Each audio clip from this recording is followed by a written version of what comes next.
সম্প্রতি উপজেলা কৃষি অফিস বাংলাদেশ পরমাণু কৃষি গবেষণা ইনস্টিটিউট থেকে উদ্বুদ্ধকরণের মাধ্যমে কিছু বিনা তিল চার বীজ সংগ্রহ করে। বীজগুলো দিয়ে উপজেলার কয়েকজন কৃষক প্রায় ৩ বিঘা জমিতে তিলের চাষ করেন। এতে প্রতি হেক্টরে ১.৫ টন তিলের আবাদ হয়। এ ফলন দেখে অন্য কৃষকরাও উদ্বুদ্ধ হন।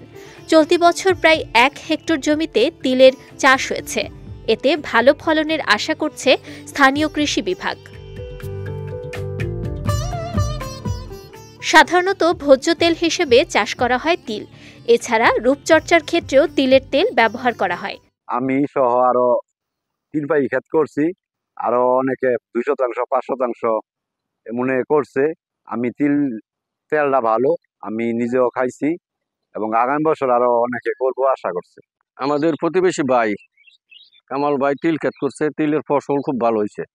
যদি হাইতে বাঁচি আমরা তিল ক্ষেত করার ইচ্ছুক, আমরা তিল ক্ষেত করবো। এদিকে ভবিষ্যতে কালীগঞ্জে তিল চাষ আরও বৃদ্ধি পাবে বলে জানান এই উদ্ভিদ সংরক্ষণ কর্মকর্তা।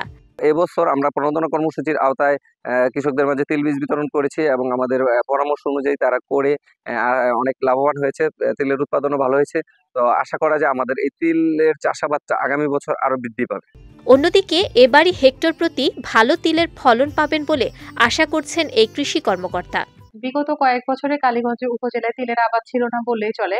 গত বছর আমরা উদ্বুদ্ধকরণের মাধ্যমে বাংলাদেশ পরমাণু কৃষি গবেষণা ইনস্টিটিউটের সহযোগিতায় বিনা তিল চাষ করেছি।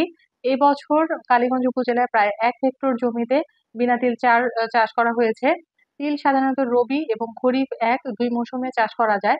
এর জীবনকাল ৮৭ থেকে ৯২ দিন। বলা যায় যে প্রায় ৩ মাসেই এই ফসলটি ঘরে তোলা যায় এবং এর বাজারের দামও খুব ভালো। ফসল এখন মাঠে দণ্ডায়মান আছে এবং ফসলের সার্বিক পরিস্থিতি ভালো। আশা করছি আমরা হেক্টর প্রতি ১.৫ টন বা এর থেকেও ভালো ফলন পাব।